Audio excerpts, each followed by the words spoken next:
All right, we are rolling. Raybon, can you hear me?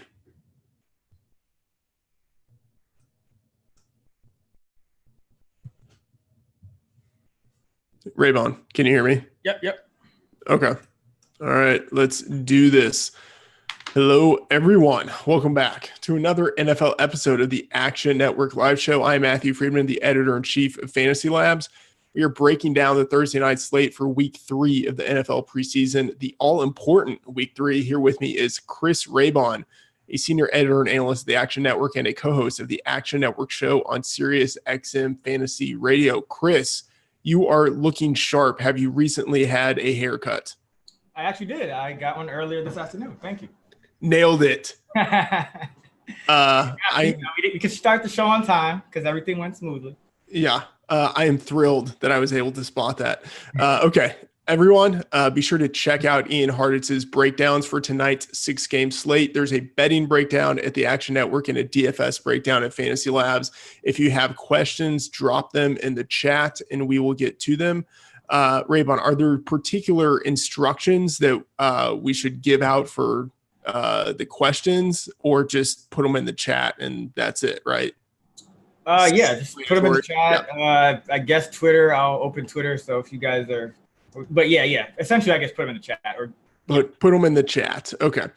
For your season-long leagues, check out the Fantasy Football Draft Kit at the Action Network, which has some cheat sheet builders as well as our projections. The projections, most importantly, I should note, you can use for season-long player props. A slew of them are on the market right now, and we're expecting that more of them will be released next week. And in our upcoming podcast for the Fantasy Flex, we are going to have Mike Clay from ESPN to talk about player props and projections. And of course, Sean Corner is going to be talking about his favorite season-long player props. So be sure to check out that episode. Chris, let's get into it. We have a couple of questions already. These are very basic. What is the weather like in Cedar Rapids? I don't know. It's weather. It's good enough. Then we have Dustin asking if we're going to talk about our favorite plays and if we're going to throw out some picks tonight. Yes, that is what we're doing. We're going to talk about players we like and also some of the sides that we are betting for these preseason games. So Raybon, let's jump into it. And I'm going to share my screen here so people can follow along a little bit. Raybon, you can see that, right? Yep. All right, sweet. Let's start with this game. Giants at the Bengals. The Bengals are favored by 3. We're going to kind of go through this, looking a little bit more first at the game and the sides that you might be looking to take. And then we'll touch on some of the guys we might like for DFS. Yep. So jump into it. Who are you looking at for this game? How do you see this breaking down? I mean, I get why the number has moved to 3 in favor of the Cincinnati Bengals. You know, they're at home. They have a new coach in Zach Taylor, who this is his first home game, wants to make a good impression, offensive-minded guy, solid backup quarterback for the Bengals in Ryan Finley. He's been sharp this preseason. I believe it's 33 of 44 passing. So a lot of things to like about the Bengals. But this number, to me, is just a little bit too high. I think that the Giants have been playing well as well this preseason. I think they'll put out 2 solid units when you talk about Eli Manning and then Daniel Jones going against the Cincinnati defense, which isn't that deep to start with. And I think the Giants will be playing a lot of these kind of regular guys that have a chance to make the roster, like your Benny Fowlers and your Cody Latimers and Russell Shepards, because they need to figure out kind of how that rotation is going to shake out. So I like the Giants. In Bet Labs, I actually have a preseason trend set up where it alerts me when you have a non-conference game in the preseason when the spread is +3 or more for the underdog, and that has hit at a 55% rate going back, over the past little over a decade or so. So I like the Giants in this spot at 3 or more. Yeah, interesting data there from Bet Labs. In the Action app, I also have the Giants +3 as my pick. And a lot of this comes down to the fact that I think they're just deeper I think even though I don't think they're that good of a team, I don't think that highly of the Bengals right now either. And I haven't really been all that impressed by what we've seen from some of the ancillary players from the Bengals this preseason. As you mentioned, Ryan Finley has been good, but Daniel Jones has been better, and he's not only has he been better than Ryan Finley, he's been better than I think anyone would have expected. So I think the combination of Eli Manning and Daniel Jones and a head coach who isn't in his first year, that trumps for me the combination of Andy Dalton without AJ Green and Ryan Finley and a first-year head coach. So I am taking the Giants plus the points. From a DFS perspective, I'm imagining Daniel Jones is one of the guys that you were looking at, but what are your thoughts on him and any of the other players in this game? Sure, yeah. Daniel Jones is a guy that, he's right at the top of the list. I think Finley as well, for me. If you look at our Fantasy Labs models, Finley actually is the number one quarterback. So I think Finley probably gets a good amount of run here. I think both of the quarterbacks and both of the offenses in this game are the ones you want to target. I believe this game still has the highest over-under of any of the games on the slate. I also believe this is one of the few games where there's more money on the over than the under. So lots to like here. I think for the Bengals, Auden Tate, the wide receiver, he's been making a good impression all camp. I think he's been having some good games in the preseason as well. So I'd look for him. Drew Sample, the tight end, rookie tight end for Cincinnati. I think he's going to play a lot of snaps because they have to see what they have there, or if they need to, I guess, play the veteran CJ Usama a little bit more when the regular season starts. And on the Giants side, yeah, Daniel Jones, I think, Latimer and Benny Fowler are the two, and Russell Shepard, and then TJ Jones, I think we'll get some chances near the end of the game. I don't know if he gets quite as many as the other three, just because I think those guys are ahead of him on the depth chart. But definitely Benny Fowler has been making plays all preseason, so I'm looking at him. And I don't know exactly how the running back rotation is going to shake out. I do know Paul Perkins and Rod Smith are kind of in a battle for that last spot, and I believe Wayne Gallman's a little banged up. So I would imagine that Perkins and Smith get the largest workload in this game. So I don't think they're the worst plays, but just not as sure how that rotation is going to shake out. Yeah, Raybon, as you mentioned, Ryan Finley in the Labs models, and everyone can see them here. He is our highest projected quarterback on the slate with 8.9 points, and then the highest ceiling projection as well at 12.5. So, if you believe in Ryan Finley, then he's someone to take a look at here. Let's get to this next game, Panthers at Patriots. I'll just say up front, I'm not making a bet on this game. I feel it's just, for me, just a little too uncertain either way. It's hard to know what Belichick is going to do. The starting wide receivers for the Patriots aren't playing. And then it's also, I think, a little hard to know what's going to happen with the Panthers in this game. So I'm just taking a hands-off approach. But what are you thinking about with this game? Wait. You're fading the Pats because their starting wide receivers aren't playing? They have like the star of the preseason, Jacoby Myers. Yeah, so that's maybe a DFS thing, but I don't know if he's going to be playing all that long. Yeah, I would think he would, just because, if you're not going to start the starters, I think this is why you don't start them, because you're giving, guys like Myers and Berrios the maximum amount of reps. So I do think Myers is a good DFS play. I would lean Patriots in this game just because I think they are, frankly, better. Like, I think their second and third quarterbacks are considerably better than the Panthers, because Will Grier struggled. I like Will Grier coming out of college, thought he was kind of a steal where the Panthers got him. But I guess we're starting to see maybe why he lasted to where he did in this last draft.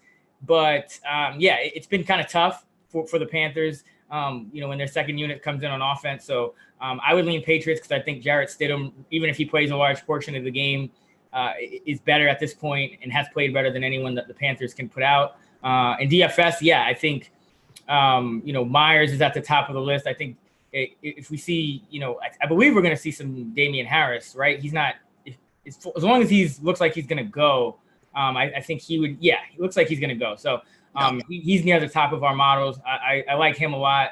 One of the top running backs, I think, on the slate, because I think he'll get kind of that he's in that sweet spot where, White and Michelle will probably get maybe a few snaps, but Harris he could be in there at the first team, but he could be in there with the third team. So, that's kind of what I'm looking for on that side. And on the Panthers side, Ian Thomas, the tight end, I think it's tough to kind of find a good tight end, but second-year guy, sometimes that helps, that experience at the tight end position. And Terry Godwin, I know he's kind of an end of the roster, day 3 rookie that needs to kind of make an impression to solidify a spot on the roster. So looking for him as well. Yeah, I get your point about the Patriots being the better team, and I do think they are the better team. I don't know. It might be one of those situations where the Panthers play their starters longer than you expect, and I just kind of want to stay away from this game in general. Let's go to Ravens at Eagles, and I will tell you, I'm definitely on the Ravens in this game. It's really? Why? Sure? I'm riding that John Harbaugh train. That guy is a Super Bowl winner in the preseason. The Ravens are favored at home by 5. I'm definitely all over the Ravens. Harbaugh is 31-15-1 against the spread in the preseason. But I think even more importantly, they have what I think of as the edge in that I don't want to say that they actually have. Actually, did I say Ravens at home? You said I wasn't listening to you. Ravens are at the Eagles. Ravens favored by 5. Yes. I think the Ravens have the advantage in that I think we're going to see Lamar Jackson play a little bit longer. And I think Trace McSorley is a good number 2 option there. And who knows what is going on with the Eagles at their second quarterback position. So I will go with the Ravens here. But what are your thoughts with this game? Yeah, I don't even think the Ravens have lost in 15 straight preseason games, if I'm not mistaken. So, I like the Ravens for the reasons you mentioned. They are not kind of handcuffed to their backups the way that the Eagles are, because the quarterback's been dropping left and right for them. I think they're going to play McCown a little bit, if I'm not mistaken. So and he just joined the team. Right. So he'll probably go out and throw for 4 touchdowns. But no, it's just tough with them at quarterback. So listen, I mean, Arcega-Whiteside for the Eagles probably going to get some runs. I would look at him. I actually like Will Tye in this game at tight end in DFS because Goddard banged up, Perkins banged up, Richard Rodgers out. And I don't know how long you're going to play Ertz if you're not playing, if you have all these other backups. Yeah. So Will Tye is essentially the last man standing. He's played in this league before. I think he can put up some decent numbers in this particular game.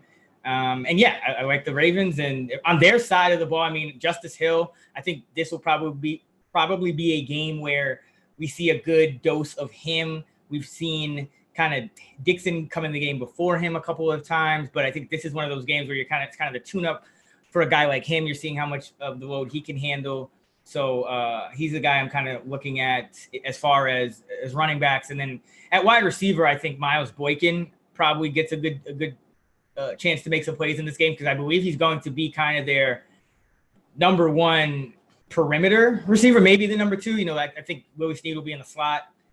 Chris Moore is probably the other starter. I think Hollywood Brown banged up probably is not going to factor in as quickly as we think. So I think, Boykin is the guy at receiver, but could see any of those kind of top 3 making some noise. But, I'm always trying to look for the younger guys and the rookies to get showcased a little bit. Yeah, I'm with you on JJ Arcega-Whiteside, or Jaws, as I am just going to call him.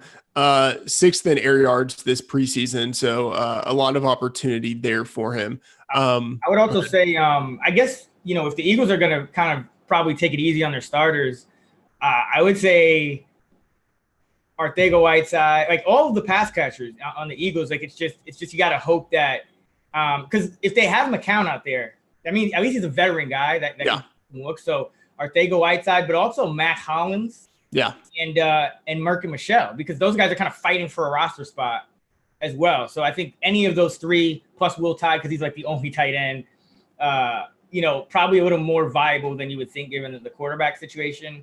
And at running back, Miles Sanders, I think would get some decent usage, just like Justice Hill on the other side. Yeah. So on the Eagles side, for me, really interested in Jaws. The Ravens, Lamar Jackson. I would probably be inclined, even though I know that Ryan Finley is number one in our models. I think that Lamar Jackson still has so much upside with his running usage that I don't know. For me, it's kind of hard not to say you just automatically plug him in, but I like him a lot for this slate. Where does he kind of rank for you? It's tough because I know, just kind of reading the camp reports every day that they kind of talked to Harbaugh about, okay, this guy, he's such a good runner, but do you really want him running around in the preseason? And Harbaugh is actually like, no, we told him not to run, but every once, sometimes there's just pressure. And what are you gonna do? Like it's his instinct. So, that's the only reason. Like I think he's probably being instructed not to run. But I don't hate the play. I think that all you need is like one or two scrambles. This is a week where I think you do give serious consideration to some of the starting quarterbacks, especially like in a situation like this where I think he's just better than McSorley, and I think he probably gets less time in the game than McSorley. But I don't know if he gets a full half. But I like Lamar. He's up there for me. He's not. You probably have him a little higher, but he's definitely in play for me. Yeah. All right. But big picture for me, Ravens -5, or if you wanted to do Ravens money line, although you'd have to go over, like 200, like -200, -230. I don't know if that's worth it, but Ravens -5 for me, that is my like biggest position. Like I have the most conviction in that one, in that line out of all the other lines on this. I don't know how you feel about that, but yeah, I will definitely want to get from you your kind of like quote unquote like pick of the slate at some point. Until the Ravens prove us otherwise, I think you just bang them in the preseason. Like, I don't really think too much about it. I think they have a deeper team normally, and they're playing a team that is purposely trying to conserve their starters because they've suffered myriad injuries. So I like that. Yeah. So for me, the preseason comes down to a few things. One, betting on the Ravens, and then on the other side, betting against Dan Quinn, betting against Matt Patricia, and betting against Jason Garrett, just because. All right, speaking of Dan Quinn, we have the Redskins at the Falcons. Redskins favored by 2. I am going with the Redskins here, just going straight against Dan Quinn. But what are you doing with this game? I mean, the only thing that gives me pause is that I'm betting on Jay Gruden, which is kind of scary. It is scary. I'm also betting on Dwayne Haskins. So I don't know. This is kind of more of a stay away from me. I get it though. Yeah, like Dan Quinn's been miserable in the preseason, but like how much do we expect the Falcon starters to play into the second quarter? I believe we do, right? I think we have seen that out there, but one thing that has happened is that we had Matt Ryan higher in the models, and he has been moved down a little bit. Okay. But yeah, I think we are expecting the Falcon starters to play at least the first half, maybe a little bit into the second half. Oh, well, yeah, I don't that gives me a little bit of pause about taking the Redskins then, because just because Case Keenum not that good. Dwayne Haskins, if he's playing against guys that kind of know what they're doing, I don't know. It's probably a stay away for me because I don't want to bet on the Falcons either. I'd probably just be looking at this more from a DFS angle. I do like the Falcons defense because I think they will get to face Haskins for a good amount of time. He's a guy that he's liable to take sacks, liable to turn the ball over. And I think he'll get probably a half of football or more. Now, obviously, that makes him a good DFS play on the flip side as well. But I think he will be pretty popular. And so the Falcons, just like I think it was last week, I really like the Raiders defense because they were going against like Kyler Murray and that turned out actually pretty well. So like I like these contrarian defenses because come on, it's still a preseason. Like, right. So give me the Falcons defense, but you can kind of build around Falcons defense or Dwayne Haskins. So I kind of like that angle a little bit. And Quadri Allison, I think, probably gets some decent burn in the third, fourth quarter of this game. So that's probably who I'm looking at. There's like too many wide receivers on the Falcons to really, pick one. And on the Redskins, it almost feels like the same thing. I mean, anyone from a DFS perspective, as far as these pass catchers, it's kind of hard to choose between them. Yeah, I mean, if I had to choose one of the Redskins pass catchers, I'd go with Josh Doctson. If I had to choose one of the Falcons wide receivers, it would probably be Calvin Ridley because Julio isn't playing. If the starters are going to be playing for a half, I think Calvin Ridley would be the guy to get most of the action at wide receiver, but still maybe a little tentative. Matt Ryan is intriguing if the Falcons are actually playing their guys for longer than we might expect. So that's a game to eye, but it is hard to know who it is you would actually really want to stack in that game. Yeah.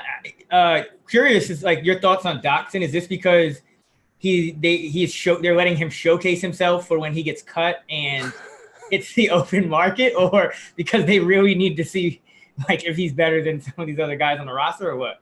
Well, I mean, Trey Quinn isn't expected to play and Paul Richardson isn't expected to play. So like out of like the ones, like he's the guy, like he's the only one who is ostensibly still a starter for the wide receivers.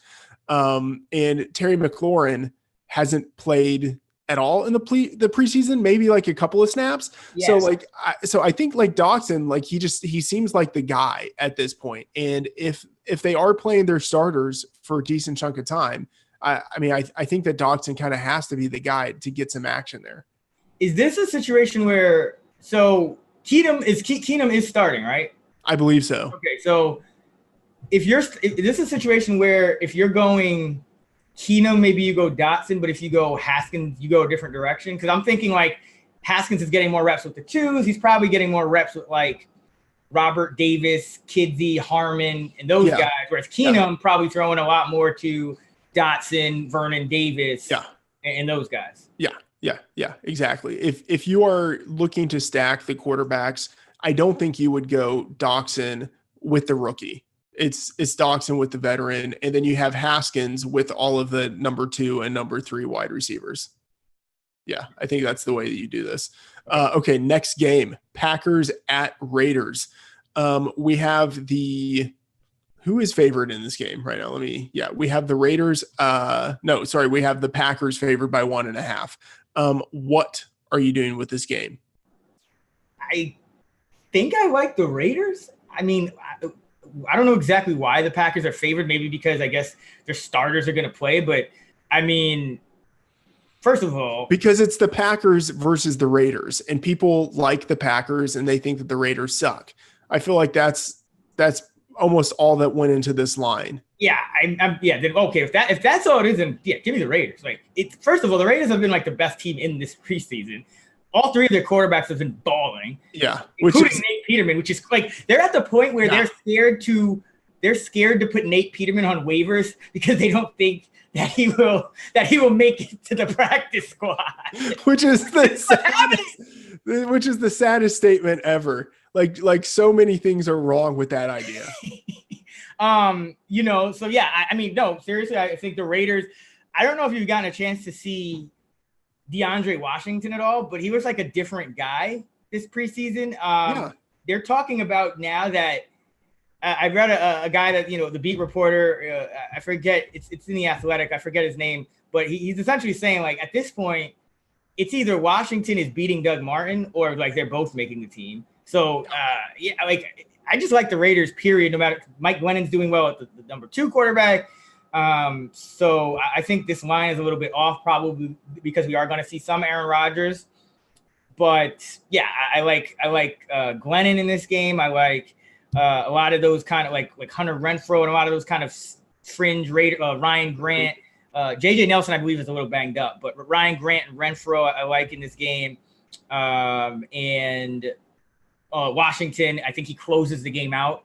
Yeah, or gets a good amount of the snaps kind of mixed in. Maybe even get some snaps with the ones because I think they are seriously having to consider him for a roster spot. I don't know if they were going to do like they had planned on that. And then on the Packers side, so this is kind of a little off the radar as a DFS play, but Robert Tonyan, the I believe second-year tight end, Okay. good pass catcher. Don't think you're going to see a ton of Graham. Don't think you're going to see Sternberger's kind of been picking the offense up slow, the rookie. Yeah. And Mercedes Lewis, I don't think you're going to see a ton of him. Tanyan, kind of a guy that he'll mix in a little bit probably with the ones because he can kind of play that pass catching role when they go too tight, which they'll do a lot more in LaFleur's offense. So he's kind of an under the radar guy that I've been rostering in some tournaments. It's tough at tight end. And I don't like the receivers. It's also tough. I would say Kumaro, your guy. Yeah. Probably him and Equanimous St. Brown are in a battle for that number 4 wide receiver spot behind Adams, Valdez Scantling, and Geronimo Allison in the slot. So I think Kumaro and ESB both get mixed in with the ones as well, and then get to play a large, like into probably the second half of this game. Yeah, I think that's fair. I like MVS a little bit more because I mean, I know that he's running with the ones, but he's still, I feel like more of like that 1 like /2 kind of wide receiver. So I think he could still get some extended run because I think in part they still want to see what they have in him. Like whether he actually is the guy who is the real number 2 over Geronimo Allison.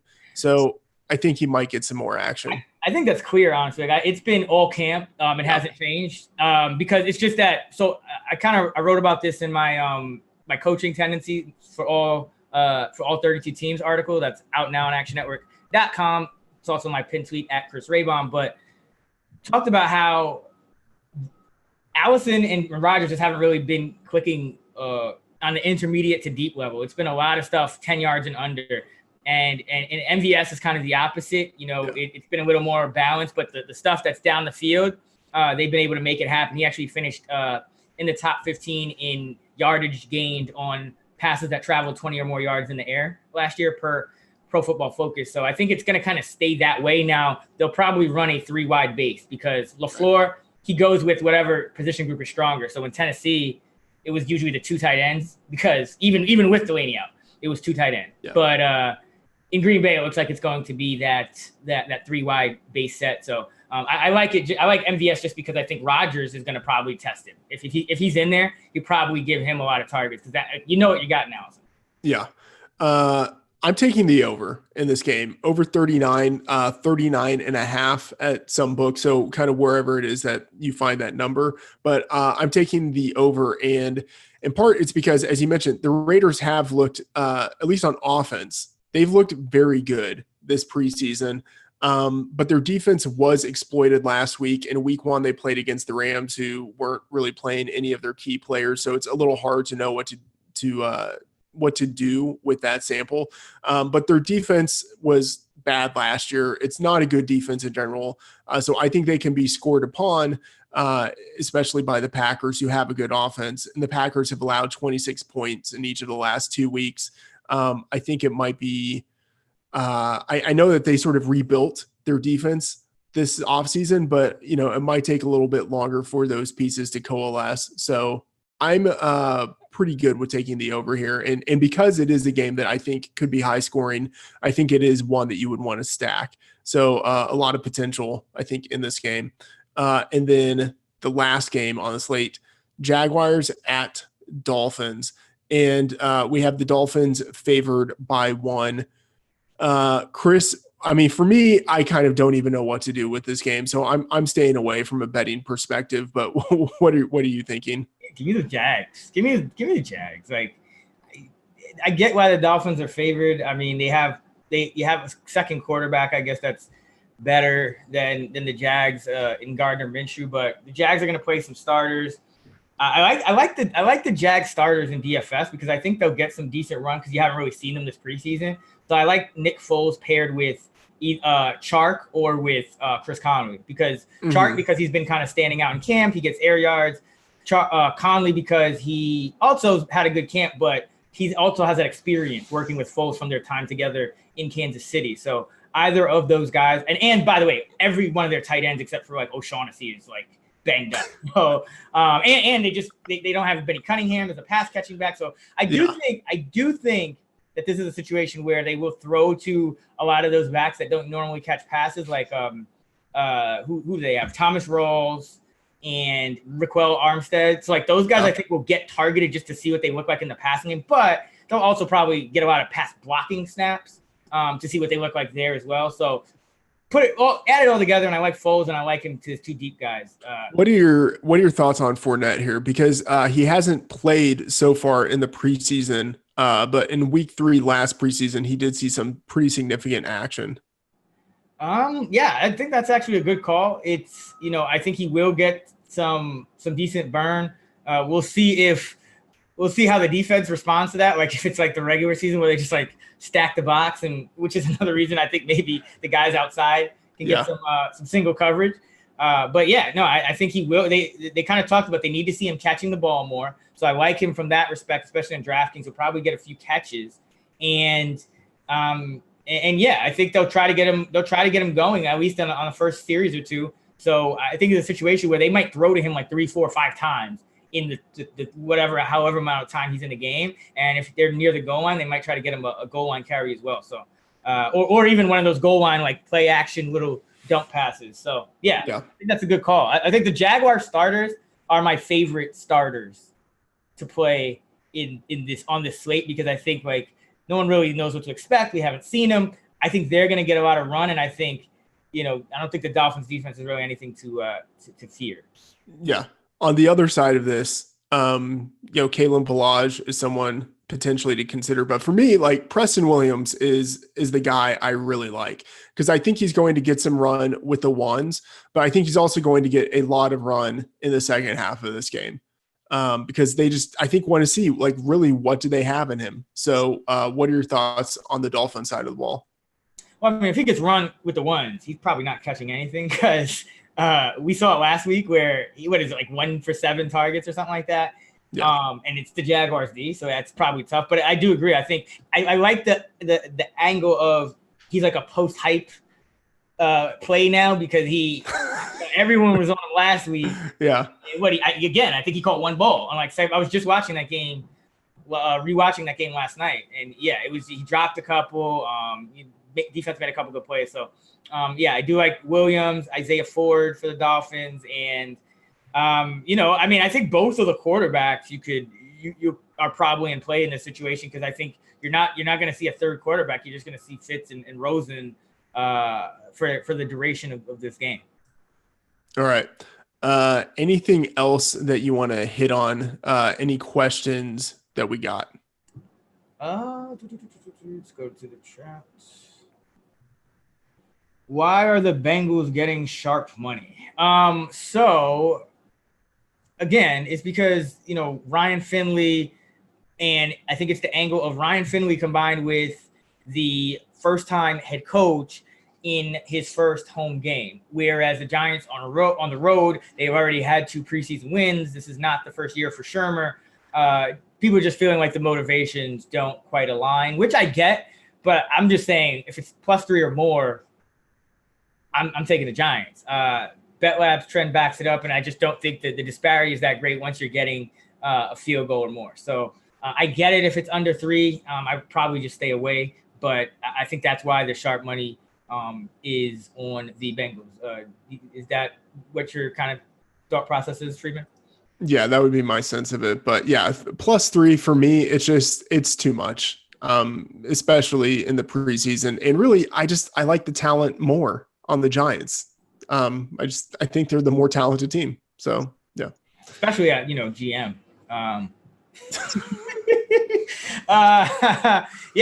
Best bet, we already kind of went over that. I think we both are on the Ravens. Ravens -5. Yeah. I could just go through the bets I like again for the slate. I like Ravens -5. I like the Giants +3. I like the Patriots -3.5. I like the I like the over in the Giants Bengals game. And I like the Raiders +1.5. Yeah. So looking in the Action Network app, the 4 bets I have: Giants +3, Washington -2, Baltimore -5, and the over of 39 for Packers at Raiders. All right, Chris, anything else? I think we're done though. I think we are. Have fun. Good luck tonight in preseason. Remember, if you're playing a showdown slate, you can target those defenses. This is the week where the starters should see some significant action. So if you're going to play some starters, this is the time to use those guys. Yeah. And showdown, always get on those kickers. Kickers too. Kickers and defense. That's the secret weapon. Yes. All right. Be sure to follow Chris and me in the Action Network app at Chris Raybon and Matt F. The Oracle. Use the app to get real-time odds and track your bets for free. That is going to do it for this episode of the Action Network live show. We will see you again next episode.